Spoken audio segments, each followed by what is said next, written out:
दोस्तों, मैं अनिल जोधपुर से आज आपको कहानी सुनाऊंगा। गांव के बाहर पुराना घर। रोहन नाम था मेरे दोस्त का।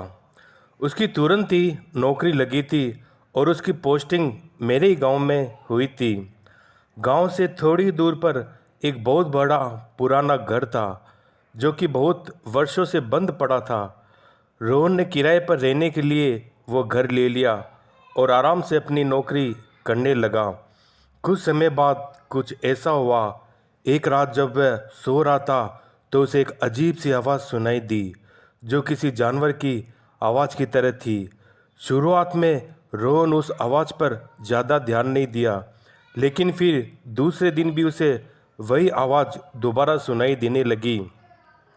वो सोचने लगा, इस घर में कोई भूत है जो मुझे डराने की कोशिश कर रहा है। खैर, रोहन भूत प्रेत को नहीं मानता था। वो आराम से सो गया। कुछ समय बाद जब रोहन की नींद खुली तो सामने एक डरावना काला साया उसे दिखाई दिया। रोहन इसके पहले कुछ करता वो खुद बेहोश होकर गिर गया। कुछ घंटे बाद जब उसे होश आया तो भागकर उस घर के मालिक के पास गया और उसे सारी घटना के बारे में अवगत कराया। फिर मालिक ने रोहन को बताया, हमारे घर के ऊपर मंजिल में एक भूत रहता है। बहुत वर्ष पहले इस गांव के कुछ लोग उसके साथ गलत व्यवहार करके उसकी हत्या कर दी थी। तब से लेकर आज तक उसकी लाश का पता नहीं चल पाया। कई लोग तो यह बताते थे कि रात के समय में इस रास्ते से अगर कोई जाता था तो वह भूत उसे अपने घेरे में ले लेता। कई दिनों तक उसका पीछा नहीं छोड़ता था, लेकिन उसे अभी तक कोई दिखा नहीं।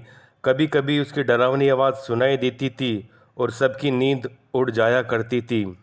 रोहन मकान मालिक की पूरी बात सुनने के बाद सोचा कि यह कुछ केवल कल्पना और बकवास बातें हो सकती है, क्योंकि वह भूतों में विश्वास नहीं करता था। इसलिए वो वहाँ से चुपचाप अपने घर चला गया। कुछ दिन बाद रात के समय लगभग 11 बजे के करीब रोहन खाना खाकर टहल रहा था तो उसने देखा कि चारों तरफ अंधेरा छाया हुआ था और एकदम शांत माहौल था। फिर उसकी नज़र दीवार पर गई और देखा कि घर की सारे दीवारों दरवाज़ों पर जानवरों के तरह तरह के निशान बने हुए थे और बहुत से वस्तुओं को बिना किसी वजह से ही अलग अलग जगह पर रख दिया गया था। इससे पहले उसे वह ऐसा कुछ भी नहीं देखा था। फिर एक रात कुछ ऐसा हुआ कि उसकी आत्मा कांप गई। रोहन अपने घर में अकेले सो रहा था, तब उसे एक डरावनी सी आवाज़ सुनाई दी। रोहन नींद से उठ गया और इधर उधर देखने लगा कि कौन है जो इतनी डरावनी आवाज़ निकाल रहा है, लेकिन कहीं से भी कुछ नहीं दिखाई दिया। थोड़ी देर में वो आवाज़ बार बार सुनाई देने लगी। जल्दी से रोहन अपने कमरे की लाइट जलाया तो देखा कि एक बहुत ही भयानक और डरावनी दृश्य उसके सामने खड़ा है और उसे घूर रहा है। अब रोहन डर के मारे थर-थर कांपने लगा और उसकी आवाज़ भी निकलना बंद हो गई। फिर उसने मन में सोचा कि मैं अपने सपनों में भी नहीं सोच सकता था मेरे साथ कभी ऐसी घटना हो सकती है। हे भगवान, अब आप मेरी सहायता करिए। उसने देखा कमरे के बीच में एक आदमी खड़ा था। उसका शरीर काफ़ी लंबा और डरावना था। दूध की तरह उजले और लहराते बाल थे और दोनों आंखें खून से लथपथ थी। वह भूत को डरावने रूप में अचानक सामने देखकर उसकी हालत खराब हो गई। रोहन ऐसा भयानक और डरावना भूत अपनी जिंदगी में कभी पहले नहीं देखा था। जैसे तैसे करके वो उस घर से भागा। वह एक भूत था। खैर, उस घर से निकलने के बाद उसे ऐसा लगने लगा कि वह सारी रात उस घर में अकेले नहीं था, उसके साथ शायद कोई भूत था। उसने बार बार पीछे मुड़कर देखा लेकिन कुछ नहीं था। लेकिन कुछ देर बाद फिर से सोचने लगा, कहीं ये मेरा भ्रम तो नहीं, और उसको दिमाग में भूतों और अद्भुत चीज़ों की तस्वीरें आने लगी। सच्चाई जानने के लिए उसने दोबारा उस कमरे में जाने का निर्णय किया, लेकिन इस बार उसने अपने दोस्त को साथ लेकर गया। दोनों फिर से उस घर में पहुंचे। उन्होंने कमरे की लाइट चालू कर दी। इस बार उन्हें घर में पहले से भी ज़्यादा डरावना दृश्य दिखाई दिया।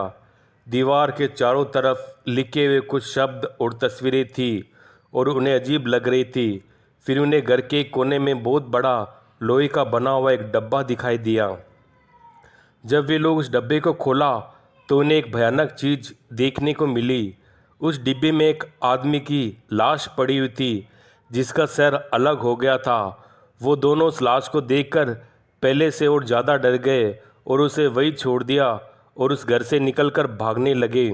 लेकिन जैसे ही दोनों वहाँ से भागने लगे वैसे उनके कानों में एक डरावनी आवाज़ सुनाई दी जिसे उन्हें कोई कह रहा हो, वहीं रुक जाओ, वहाँ से वापस जाने का सोचना भी मत, अब तुम दोनों मेरे शिकार बन गए हो, रुक जाओ यहीं पर, मैं तुम्हें मार डालूंगा। रोहन उसके दोस्त वहीं रुक गए और पीछे मुड़कर उन्हें देखा तो कोई दिखाई नहीं दिया, बस उसकी आवाज़ ही सुनाई दे रही थी। फिर क्या था, वे लोग एक दूसरे का हाथ पकड़ कर वहाँ से भागते हुए उस घर से कहीं दूर रुके। थोड़ी देर में सुबह हो गई। दोनों दोस्त गांव में गए और डरते उन्होंने अपनी घटना सारे गांव वालों से बताया। उन लोगों को सावधान करवाया कि गलती से कोई इस घर में न जाए। हम लोग तो जैसे तैसे करके वहाँ से भाग गए, लेकिन अब दोबारा कोई वहाँ गया तो शायद वो जिंदा वापस न आए। अब आप लोग कभी मत जाइएगा। और रोहन उसी दिन अपनी पोस्टिंग किसी और जगह करवाया और उसी दिन से वह अपना सारा सामान लेकर हमेशा हमेशा के लिए चला गया।